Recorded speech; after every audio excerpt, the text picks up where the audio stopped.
Magandang oras mga kababayan, mga ka-Golden Boy. Meron palang pagkakamali si Medial Dia noong humiling siya ng kanyang mga kahilingan doon sa first appearance sa ICC Court ni Digong.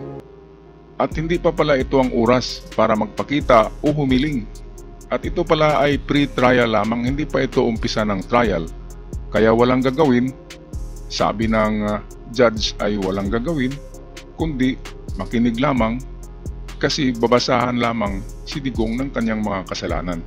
Well, narito ang napakagandang translation ng ating kaibigang Pinoy Mystery Channel para sa kaganapan na iyon. Narito ang video atin panoorin courtesy ng PMC. Sa initial hearing ng International Criminal Court, may tatlong bagay na pag-uusapan sa unang pagdinig at upang ipahayagang dalawang kahilingan ni Councilor Medial Dia. Matapos magpakilala sa harap ng korte ang dating Pangulo na si Rodrigo Duterte via video link, nagsalita ang overseer ng initial hearing, si Madam President, at sinabi, "Salamat Ginoong Duterte para sa unang punto, mas makatutulong na linawin kung ano itong first appearance hearing at ano ba ang limitasyon nito. Ang hearing ngayong araw ay hindi ang simula ng paglilitis. Hindi rin ito ang hearing ng confirmation of charges. Sa hearing ngayon walang kukolektahin at wala ring ipakikitang mga ebidensya." Ito klarong-klaro na sinabi ni Presidente pala ito ng ICC, President Motok, na walang gagawin, walang kukuliktahin sa araw na ito. Ito'y araw lamang ng pre-trial at wala munang ipipresenta ng mga ebidensya. Makikinig lamang para sa basahin na tatlong agenda. Kaya medyo pinangunahan ni Medial Dia ang ICC. Hindi kasi nakikinig eh. Dapat kasi talaga ang lawyer na nariyan ni Digong ay magaling sa English at nakaunawa. Kasi dalawang beses pala na sinabi ni Motok na wala tayong gagawin, walang ipresenta. Sa araw na ito ay pre-trial lamang. Kaya atat na atat si Medial Dia nag-ano kaagad siya ng introduction, di ba? Meron kaagad siyang ginawa na itong patutsada sa ICC na kinidnap daw. Kaya maling-mali talaga si Medial Dia. Kaya inulit na naman ng Presidenteng Motok ng ICC at sinabi na wala tayong gagawin. Ang gagawin natin ngayon, magpakilala, i-confirm ang identity ni Digong at wala tayong gagawin. Walang gagawin eh. Kaya pre-trial pa pala ito. Hindi pa ito yung umpisa ng trial. Ang umpisa ng trial ay sa September 23 pa. September 23 ang layo pa. Di ba magapasyal-pasyal pa dyan si Digong saka si BP Sara saka si Medial Dia. Kaya ito atin napakinggan ng mabuti ang translation ni PMC kasi tinagalog niya eh. Napakaganda kaya nang napadaan ako sa video na ito, sabi ko i-share ko ito para maintindihan ng lahat ng DDS at mga loyalista kung ano yung nangyari sa unang araw ng sabihin natin pagdinig sa ICC courtroom. Balik tayo kay PMC. Hindi natin babanggitin kung guilty o inosente si Ginoong Duterte na batay sa Article 61 ng Rome Statute, ang kasunduan na naging pundasyon ng ating korte, at batay sa Batas 1211 ng Rules of Procedure and Evidence. Ang pinakalayunin ng ating initial appearance hearing ngayon ay para sagutin ang tatlong katanungan. Una, masiguro ng Kamara na nasabihan ang taong tinutukoy sa arrest warrant ng krimen na inaakusa.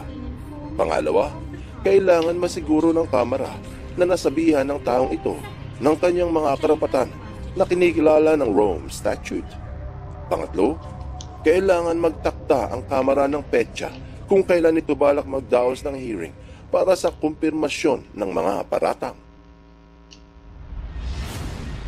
Pero bago masiguro ang tatlong punto ng hearing, binanggit ng overseer ang isinulong na motion or request ni Councilor Medial Dia. Nagpatuloy ito at sinabi, naitala ng Kamara na nagsulong ang iyong councilor ng dalawang formal na kahilingan. Yung isa ay may kinalaman sa hearing ngayon.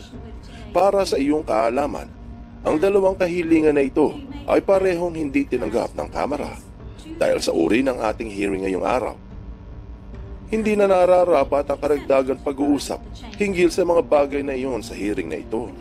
Dahil, katulad ng sinabi ko noong una, na ang layunin ng pagdinig ngayon ay para ipakilala ang mga partido, linawin ang mga paratang, at mag-set ng petsa para sa hearing ng confirmation of charges sa hinaharap.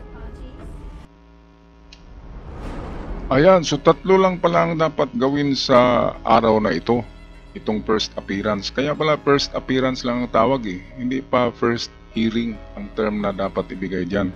So ang unang ano lang pala dyan, ang unang punto sa appearance na yan ay ipakilala ang suspect. Pangalawa ay linawin ng issue, kaya binasahan siya ng isang judge at iset ang petsa ng umpisa talaga ng trial. At ito ang klaruhin natin mga kababayan, ang talagang first trial pala, itong confirmation na ng kanyang kaso, ay petsa September 23 pa, ang layo-layo. So ano ba tayo ngayon? Marso, Abril, Mayo, Hunyo, Hulyo, Agosto. 6 na buwan pa. Ang tagal-tagal. Grabe. Bakit ganun? Ang tagal-tagal, no? Kaya may time pa. Kaya pala, pinatagal yan ng ICC, ang talagang first trial. Pinatagal yan para daw makahanda, makakuha ng mas magaling na attorney si Digong, pwede silang kumuha ng iba, para makapaghanda ang depensa. Kaya ano to, hindi ito inaapi dito si Digong, binibigyan talaga siya ng ng ample time, yung oras para makapaghanda, di ba? Makapaghanda pa sila, pwedeng kunin nila si Panelo. Kasi magaling naman yata sa English si Panelo at magaling makinig. Itong si Medial Dia hindi nakinig eh. Ang sabi walang gagawin, kundi ipakilala lamang ang suspect, linawin lamang ang kanyang kaso kung ano ito, kaya binasa ng isang judge, at iset lamang ang petsa. At paulit-ulit na sinabi ni President Motok ng ICC na walang dapat gagawin dito, walang dapat itanong, at makikinig lamang, walang ipresenta, wala lahat. Si Medial din nagpresenta kaagad ng kanyang argumento na kinidnap si Digong, kaya masakit sa tainga ng ng mga judges dyan sa ICC. Kasi hindi nila kinidnap, malinaw naman na sumurinder talaga si Digong, walang puwersa, di ba? Hindi nga pinusasan. Kumpleto yan ng papeles, hindi pwedeng international court yan eh. Ang tagal-tagal na ng kaso na yan, noong 2017 pa, meron ng warrant of arrest sa ICC si Digong. Kaya merong warrant of arrest.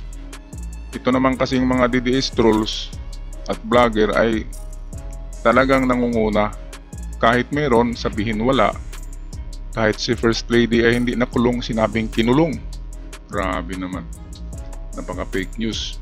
Okay, so balik tayo kay PMC para sa malinaw na pag-translate ng usapan doon sa loob ng courtroom. Balik tayo kay Pinoy Mystery Channel. Nagsalita ang court officer at binasa ang kasulatan. Salamat, Madam President, Your Honors. Noong ika-7 ng Marso taong 2025, nagpasya ang unang pre-trial chamber na may makatuwirang basihan ng paniniwala na si Ginoong Duterte ay responsable sa krimen na ayon sa Artikulo 253A ng Rome Statute ay di umano hindi direkta nakasangkot ng mga salarin sa pagpatay base sa crimes against humanity. Ayon sa Artikulo 71A ng Batas, A.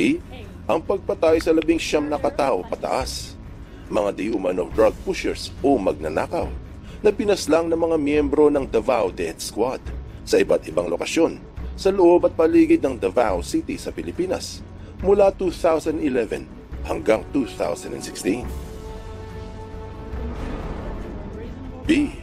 Pagpatay sa 24 na katao pataas, di umano mga kriminal katulad ng drug pushers o magnanakaw o drug users, kung hindi pinaslang mismo ay pinaslang sa ilalim ng pangangasiwa ng Philippine Law Enforcement.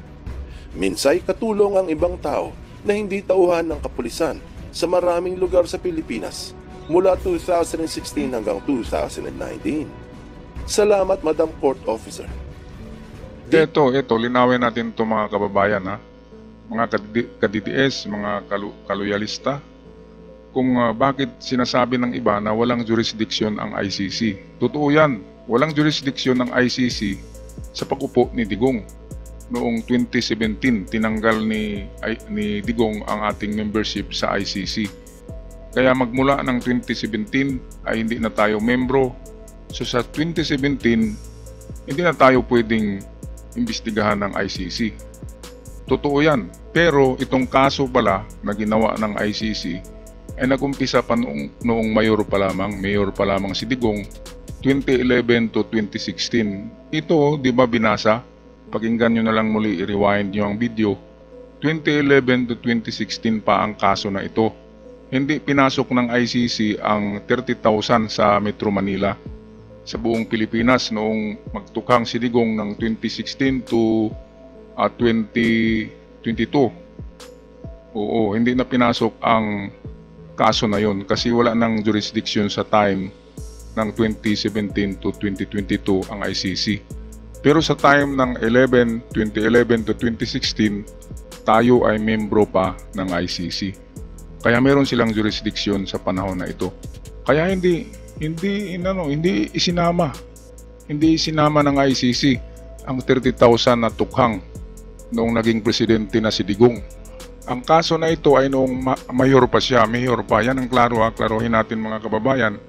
Kasi marami ang hindi nakakaintindi na wala daw jurisdiction. Wala nga.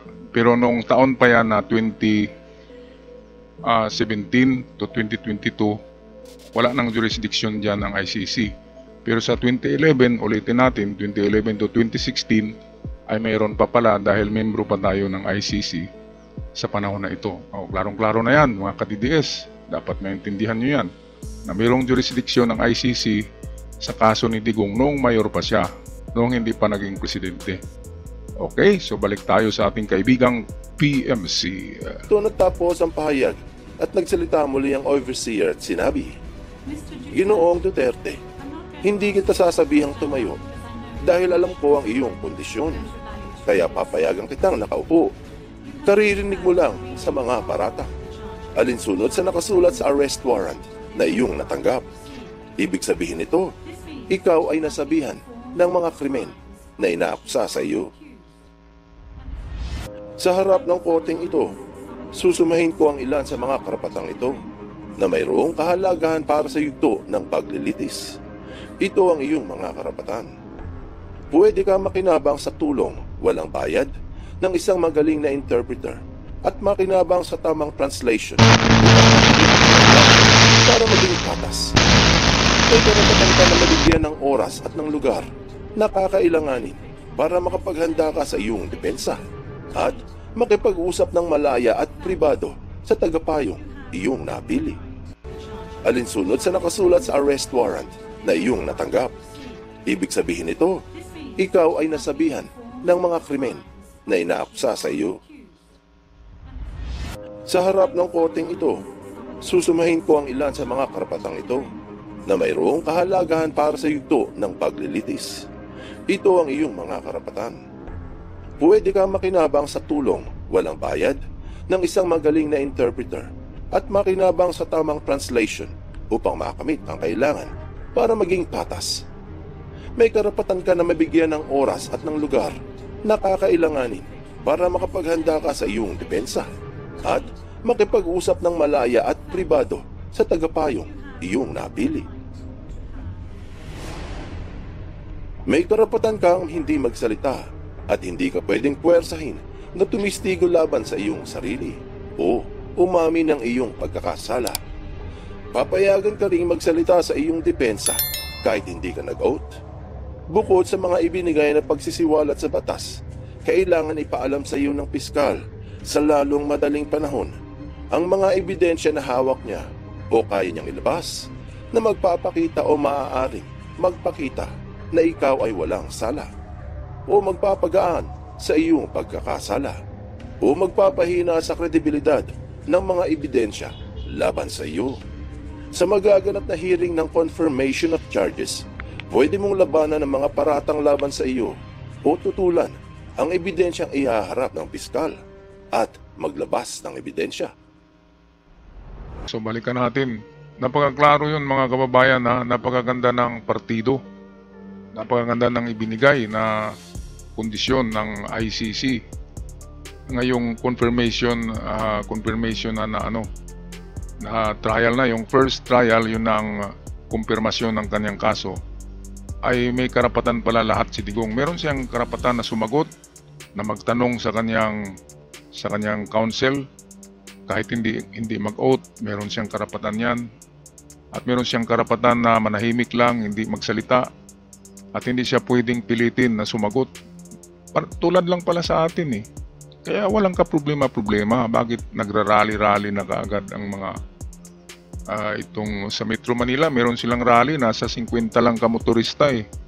Balita ko yung mga food delivery ng mga parcel. Yun, klarong-klaro naman sa mga motor nila eh. Meron pang daladalang mga sa likod, mga box ang sumasama. Kaya itong aksaya ng oras lang ito ng mga DDS, kasi mayroong sariling batas ang ICC, international na batas yan. At kahit anong pang gagawin natin dito, ay hindi yan iepekto doon. Kaya mabuti na lang, makinig na lang tayo sa mga balita at manood sa kaganapan ito. Yan ang diyan. Kasi wala tayong magagawa eh, naroon na sa ICC. Labas na sa Pilipinas. Pero meron tayong karapatan na mag-express ang mga DDS ng kanilang feelings. Kaya hinayaan sila na mag-motorcade ng mag-motorcade. Pero ang bawal lang dyan ay kapag meron na silang ginawang against the law, ang motorcade na yan o rally na yan, kapag medyo nakapirwisyo na sa trapiko, sa mamamayan, ay dyan na sila i-disperse or huhulihin. Okay, so balik tayo sa ating kaibigan, the PMC, Pinoy Mystery Channel. O tutulan ang ebidensyang ihaharap ng piskal at maglabas ng ebidensya. Nilinaw sa korte kung paano babagsak ang kaso laban sa dating Pangulong Duterte. Sinabi nito, walang paglilitis kung hindi makukumpirma ang mga paratang o kung tapos na ang mga paglilitis laban sa iyo. Posible ding gumawa ng application para sa pansamantalang pagpapalaya sa iyo habang nakabinbin ang paglilitis. At ang huli, Ginoong Duterte, may karapatan kang malaman sa lalong madaling panahon ng detalye kung anong klase at ano ang mga kasama sa mga paratang. Sa lengguwaheng nauunawaan mo at kayang iwika. Bagamat malinaw na binanggit ni Madam President ang tatlong layunin ng initial hearing, hindi na napigilan ni Councilor ang kanyang pagkadismaya sa nangyayari at nagpatuloy ito. Iniimbitahan ko ang representante ng registry na ngayon ay ilabas sa korte. Ipaliwanag sa mga husgado paano nila pinaniniwalaan na ang pagpasa ay hindi garapalang pang-abuso ng proseso. Ito talagang walang utak tong si Medialdi, no? Sabi nga ay walang gagawin, 3 punto lang ang gagawin sa araw na ito. Ang ipakilala ang suspect, basahan siya ng kanyang mga kaso, linawin ito, at mag-set ng petsa. At 2 beses na sinabi ni President Motok ng ICC na walang dapat ipresenta sa araw na ito at walang pag-usapan. Ngayon, anong ginawa ni Medialdi? Kini-question niya ang pag-aresto eh. Sabi nga walang gagawin eh, walang mga tanong, makinig lamang. Kaya dito pa lang ay technical na siya kung basketball pa, di ba? At sinabi pa niya na kinidnap daw. Ay nako, makarating ba yan dyan kung kinidnap yan? Hindi yan makarating dyan. Ang ICC, ang European Court, ay napaka-justified ng korte na yan. Ang batas doon sa Europe ay napakaganda. Hindi katulad sa Pilipinas na pwedeng baluktutin. Ang ating korte ay pwedeng ganito, na biglang magsalita yung depensa at kaya niyang baluktutin ang katotohanan. Doon na hindi pwede kasi matatalino ang mga taong yan. European yan, hindi yan mga Pilipino. Kaya kung ano ang batas, ano ang ibibigay na rules inside the court, ay susundin ito para hindi mateknikal. Diba? Kaya kailangan ni Digong ng attorney na magaling sa English at ng interpreter, kasi merong minsan nagsasalita sila ng French. Kailangan nga ng French interpreter na Pinoy at kailangan ng magaling talaga na attorney sa English, magaling magsalita, magaling mag-unawa. Hindi katulad kay Medial Dia, ang inihanda niya ay salungatin niya kaagad ang rules sa araw na yan eh. Sinasalungat niya kaagad. Kinukontra niya, nangunguna siya eh. Kaya maling-mali itong ginawa ni Medial Dia. Ay nako Medial Dia, nakakahiya ka pala. Okay, balik tayo sa video. Kita na ang madali ang pagdating ng aking kliyente, isang nakatatanda na may nakapapanghinang problemang medikal, mahina ang pandinig, mahirap makakita, dinala pa sa ospital para maobserbahan.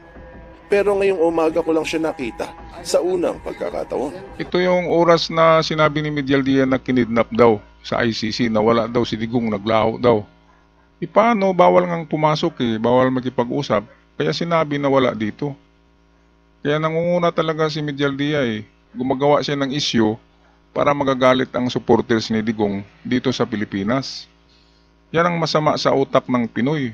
Dapat baguhin natin yan. Yung gumagawa tayo ng factory of lies, factory of fake news. Mabuti nga, hindi ito kinasuhan ng ICC na nagsasabi ito ng na kinidnap na naman daw. Inside the ICC compound, ICC facility, kinidnap daw si Digong. Nawawala daw 2 araw. Yun pala eh, ang ganda-ganda ng buhay ni Digong doon sa sa kwarto niya. Tapos si Medial Dia kung ano-anong pinagsasabi sa labas ng ICC compound, na mayroon namang mga doon. Mayroong mga international reporters na naka-record noon. Kaya sasama ang paningin ng international community sa ICC. Kasi hindi sanay ang mga European na magsasabi ng mga maling-mali. Hindi sila ganun. Iba talaga ang Pinoy, no? Balik tayo kay PMC, Pinoy Mystery Channel. Wala pang isang oras para mapag-usapan ang mga legal na hinaharap. Patuloy si Councilor Medial Dia. A reason more pertinent to which I alluded in my written request to this honorable pre-trial chamber this morning, and which is confidential in nature. Pinariingan ni Councilor ang kanyang kahilingan at sinabi, "Inuulit ko ang aking magalang na kahilingan na tinanggihan kaninang umaga na ipagliban muna ang mahalagang aspekto ng pagdinig na ito hanggang sa 1 linggo." Binanggit din ang dahilan kung bakit ito humihiling ng 1 linggong palugit. Para naman magkaroon ako ng pagkakataon na makipag-usap sa aking kliyente at ipaliwanag sa kanya kung ano ang confirmation hearing at ano yung disclosure at paano siya pinaratangan na nagsagawa ng krimen. Sinabi din ito, I thank the court for its attention and regret to say that I do not have instructions to continue my submission any further today. Thank you. Ito napakabubo talaga, no? Napakabubo ng na to. Napatabaing patabaing hayop na to. Merong 5 buwan hanggang 6 na buwan na binigay ng ICC. Kaya nga merong merong pahinga. Ito lang yung araw na ito na sinabi ang 3 punto sa first appearance. Ito ang ipakilala kung si Digong ba talaga yan, yung dinala diyan, at basahan siya ng kanyang kasalanan, linawin, at mag-set ng petsa, which is yung petsa na September 23 ay napakalayo pa, at meron pang magandang oras na maghanda ang party ni Digong kung anong sasabihin, at pwede nilang bigyan ng ng mga tips si Digong kung anong sasabihin. Attorney naman yan si Digong, alam niyang isasagot niya.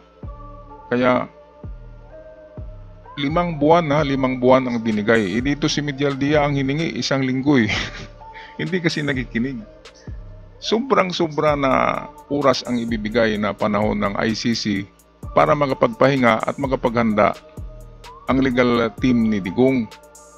Akala kasi ni Medial Dia ay tuloy-tuloy na. Hindi kasi nakikinig Yan ang mahirap sa hindi marunong umintindi ng English. Marunong lang nga magsalita ng English, hindi naman nakakaintindi. Kapag ang nagsalita European, mabilis kasi at ibang tono kaya hindi maintindihan niya. Kaya yun ang mahirap. Kailangan talaga diyan ng attorney na bihasaan na sa pagkikinig ng European accent, European English. Kasi kahit marunong tayo ng English, iba kasi yung accent nila, hindi natin maklaro, di ba, mga kababayan? Itong sinabi ko ngayon, hindi ako kumikiling sa neutral lang ako ngayon, ha. Kaya maganda ang binigay ng ICC na date ng paglilitis na umpisa. Kasi September 23, talagang makapagpahinga diyan si Digong. Makakain ng maganda, makapasyal-pasyal. Ayan, kaya okay na yan. Dapat masaya si Medialdia eh. Hindi pa rin siya masaya sa binigay na 5 buwan. Meantime, ang kanyang hiniling ay 1 linggo lamang. Hindi talaga naintindihan niya. Okay, balik tayo sa video. Malapit nang matapos to, mga kababayan. Sa madaling sabi, ang unang kahilingan na isinulong ni Councilor Medialdia sa korte ay ipagliban muna ang initial hearing para sa 1 linggo na upang maiprepara ang mga pwedeng sabihin ng dating Pangulo. Ayon sa ibang nakikinig, ay merong punto ang Councilor para ipagliban ang initial hearing at humingi ng palugit. Ito ang sagot ni Ginang Overseer. Hinggil sa kalusugan ni Ginoong Duterte, naniniwala ako na ginawa na ng korteng ito ang tumpak na hakbang hinggil sa sitwasyon ng kanyang kalusugan. At natatandaan ko pa, matapos ang kanyang pag-aresto at nang siya ay dumating sa detention center, ang opinyon ng doktor ng korte ay fully mentally aware and fit.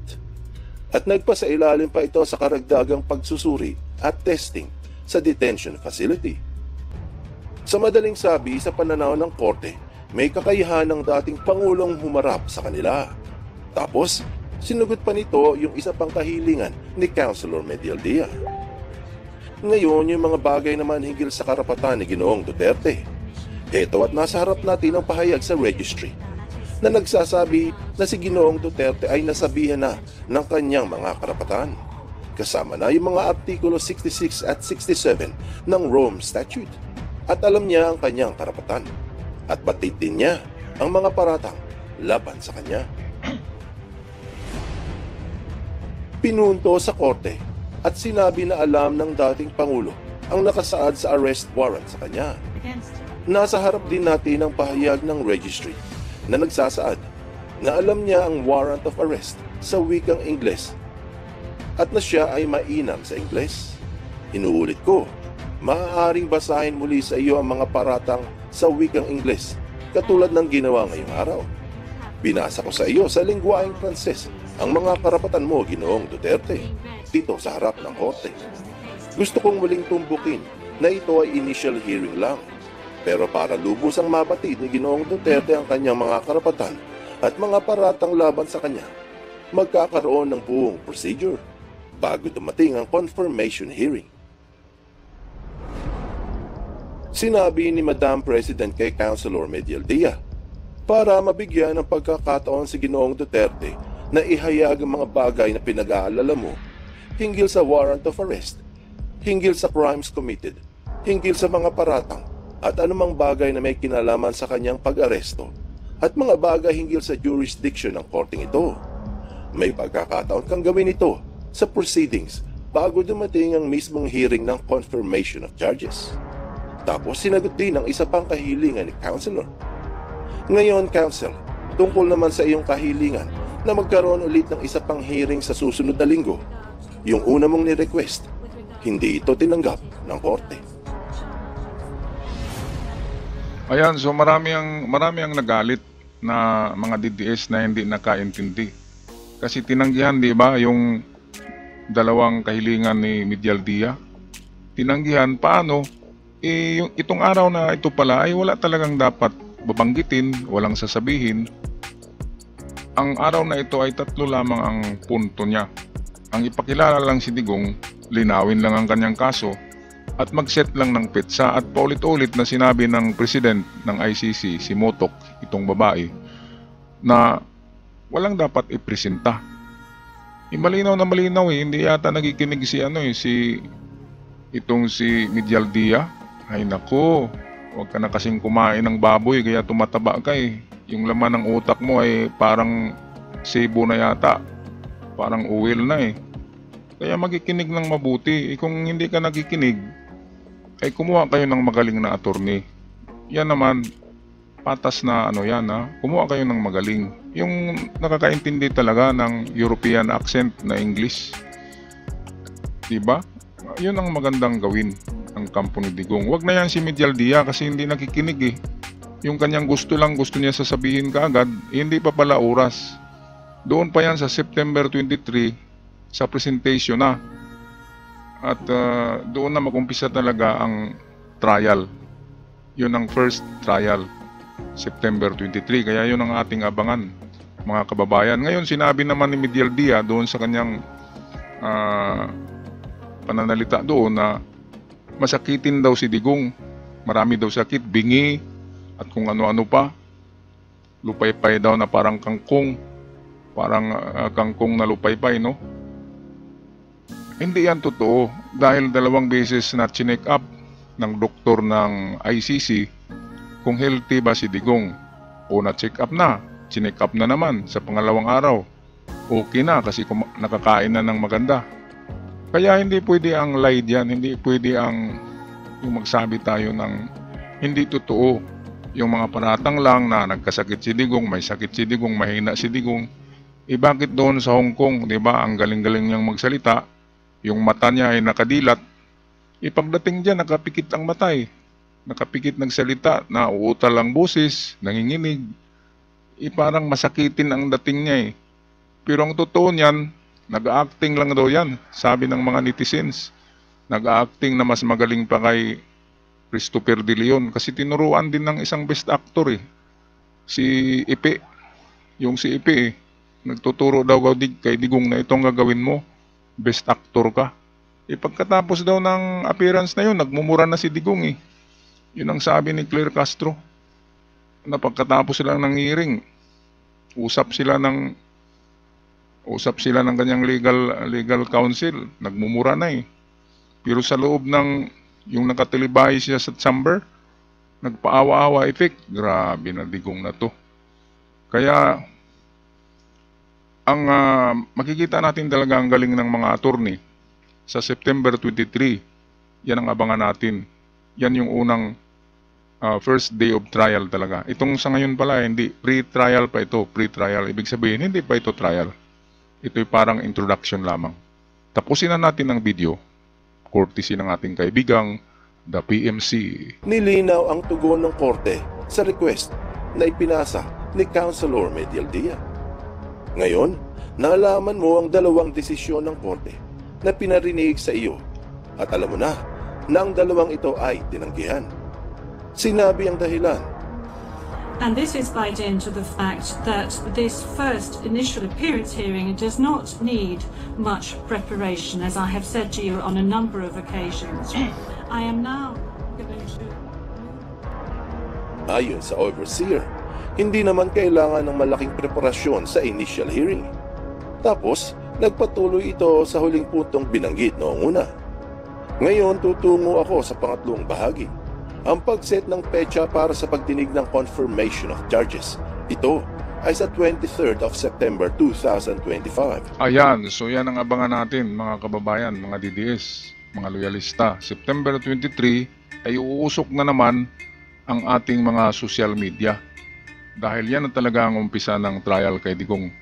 So meron pang limang buwan para magprepara si Medialdia at kanyang legal counsel, ang legal team. So ang hiling ni Medialdia ay 1 linggo lamang na magprepara daw siya, i-postpone daw yung hearing. Hindi pa yan pala hearing. Hindi pala hearing yung ginawa ng una. Yan ay pre-trial lamang. Iba kasi ang batas doon sa Europe. Naiiba sa atin. Kaya yan ang hindi naintindihan ni Medialdia. Bibigyan sila ng 5 buwan para sa talagang preparasyon. Hindi lang 1 linggo. So advantage na yon kay Digong, di ba? Okay, so mahaba-haba ang ating talakayan ngayon mga kaibigan, mga kababayan. Ako'y magpaalam na at sa mga bago pa lamang, paki-subscribe sa ating channel, paki-share na rin para ma-update ang ibang kababayan natin at malaking tulong para sa akin. Hanggang sa muli, God bless our motherland, the Philippines.